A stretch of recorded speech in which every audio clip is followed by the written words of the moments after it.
এবং আহত শহীদ পরিবার, আহত যোদ্ধারা, আমরা আজকে এখানে গণমাধ্যমের কর্মীদের সামনে উপস্থিত হয়েছি যে আমাদের কিছু ন্যায্য, নৈতিক এবং অতীব গুরুত্বপূর্ণ আমাদের শহীদ এবং আহত 24শে জুলাই আন্দোলন যেটা হয়েছে সেটার ভিত্তি হচ্ছে আমাদের জুলাই সনদ।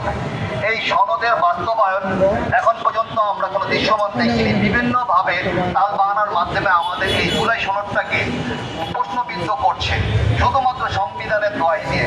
যে সংবিধানের দ্বারা আজকে আমাদের দেশ পরিচালনা করছে যারা, তারা সংবিধান মেনে কি তারা ক্ষমতায় আসছে? তারা আজকে আমাদের এই প্রায় 1400 শহীদ হয়েছে আমার সন্তান, ভাই, বোনেরা, তাদের বিনিময়ে শুধুমাত্র কি আমরা এই সংবিধান মেনেই আন্দোলন হয়েছিল? এই সংবিধান মেনে কি আমরা হাসিনা সরকারকে উৎখাত করেছিলাম?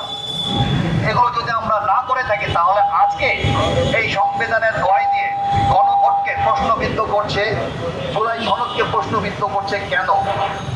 এটা আমাদের একটা প্রশ্ন বর্তমান সরকারের কাছে। আজকে আমরা আমাদের জুলাই সনদ হচ্ছে যেসব শহীদ এবং 24শে জুলাই আন্দোলন এবং গণ অভ্যুত্থান যেটা হয়েছে, এটা একটা ভিত্তি। এই ভিত্তিকে আমরা কেন মূল্যায়ন করছি না? এই ভিত্তিকে কেন আমরা অবজ্ঞা করছি? কেন এই ভিত্তিটাকে আমরা শুধুমাত্র সংবিধানের দোহাই দিয়ে প্রশ্নবিদ্ধ করছি?